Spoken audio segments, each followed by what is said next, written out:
This WNBA offseason killed a lot of dumbass narratives, right? It really did. And I hope they're gone for... Sheryl Swoopes once suggested that no one wanted to play alongside Caitlin Clark and that the Indiana Fever's locker room was unwelcoming. However, that narrative has now been completely debunked. Three-time WNBA champion Natasha Howard didn't just sign with the Fever. She specifically chose them over other teams. After averaging 18 points and 7 rebounds last season, Howard, an elite talent, is now joining forces with Clark, demonstrating that top players are excited to be a part of Indiana's bright future. Going to ignore, the racial aspect got thrown into the media. Players addressed what fans were saying. So it was given life to a certain extent. But I think we've seen it stamped out this offseason. Remember when Sheryl Swoopes made that bold claim about the Indiana Fever? Her words shook the WNBA community, as she didn't just hint at problems. She outright stated that no one wanted to play for the Fever. She went even further, suggesting serious locker room issues were hindering the team's success. This wasn't just a casual remark. It was a direct assertion that painted the Fever as a place where elite players would avoid joining. But you got to compare to what they do, Alyssa. I'm just saying guard. Well, Alyssa's a 4. So here's what I would tell you. Okay, so guard. I'm saying between listen, you're saying right now. Right now, what? I would also say this: Kelsey Mitchell is. And did you see how quickly this narrative spread?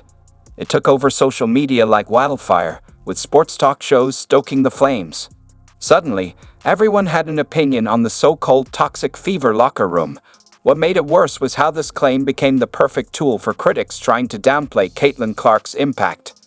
Those already uneasy with her rising popularity now had to go to argument. Sure, she fills arenas, but does anyone actually want to play with her? So no players on that team that are like, oh hell no, we don't want to just be here. Yeah. Because then when you I was about to say that. Because then when you factor in free agency, you got players on this Indiana Fever team. They getting paid anyway? That are like, no, but players who will be free agents.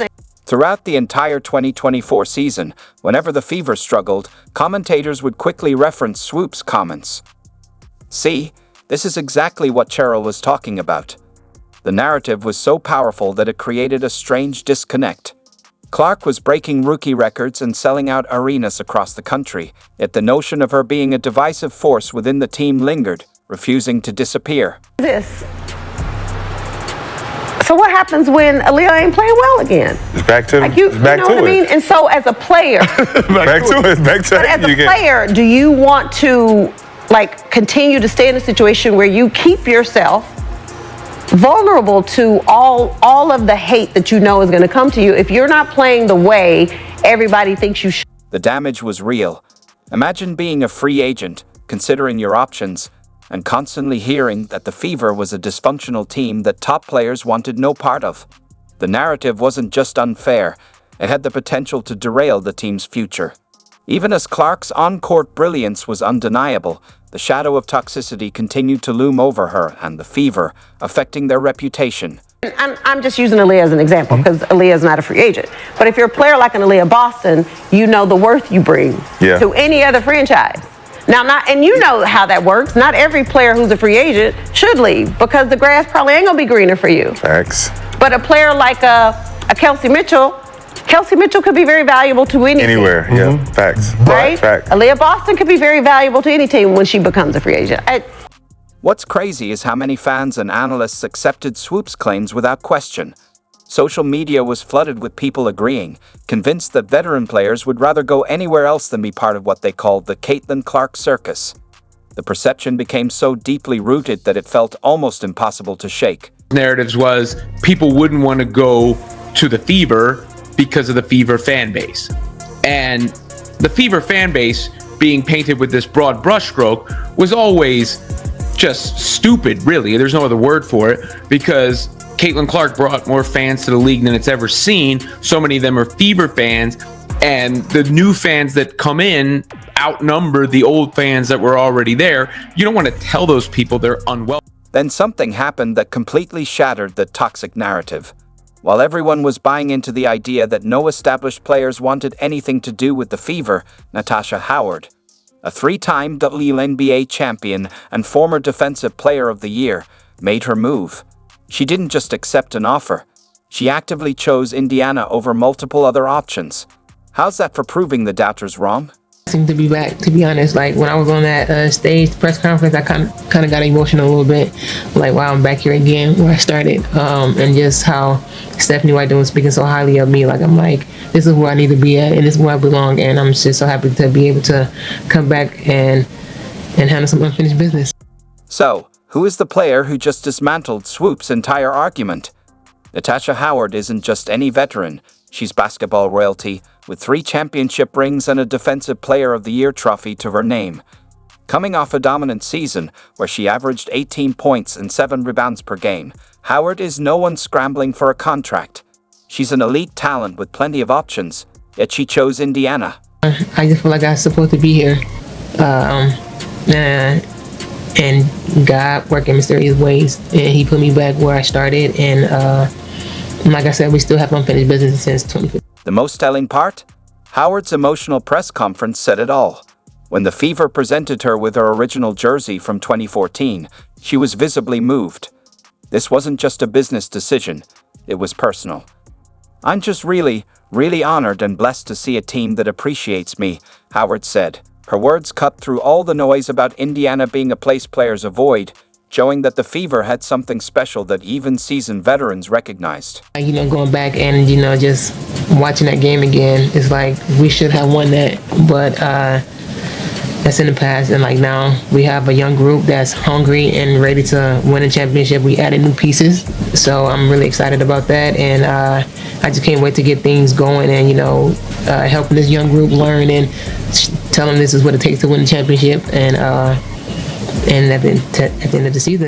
What makes this even more powerful is that Fever GM Kelly Kaufman made it clear that Howard was their top target from day one. They pursued her aggressively as part of their plan to reshape the roster. And guess what? She said yes. I took the bait for it, and I'm happy to be back where I started. Howard said during her introduction, it was a clear message. The Fever weren't just rebuilding. They were attracting top-tier talent. Just as a player, I feel like a lot of teams didn't really appreciate me how they should, and I feel like coming back here, this organization really appreciate me as a person and as a player, and they also happy that I'm back as well, and bringing that experience of winning championships to this organization. So I'm just really honored and blessed to see a team that appreciate me and that want them all. But here's where it gets really interesting. Howard specifically expressed her excitement about playing with Caitlin Clark. Does that sound like someone avoiding the so-called Clark circus? Not even close. I can't wait to run the floor and get those passes, Howard said, practically beaming at the thought of being on the receiving end of Clark's legendary court vision. It was a clear sign that Howard was more than ready to be a key part of Clark's rising star power. Flash show, Caitlin Clark flash show. So it's going to be phenomenal playing with a point guard, like you said, that have a good vision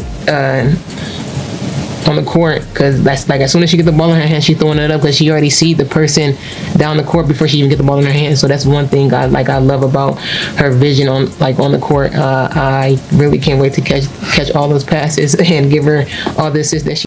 At Sink In, a decorated champion with multiple options chose to play alongside the rookie Swoopes claimed no one wanted to team up with. Howard didn't just pick the Fever. She embraced the opportunity with genuine excitement. It's really good to see this organization doing a lot of things for our sport, because I feel like they know they would deserve the same amount that any other team has, and I'm really happy to be a part of this and also see the growth of this organization and what are they doing for the future. Massive step forward for the Indiana Fever and their quest for a championship. In Howard, the Fever gain a 3-time WNBA champion, a Defensive Player of the Year, an All-Star, and a veteran with more than 300 games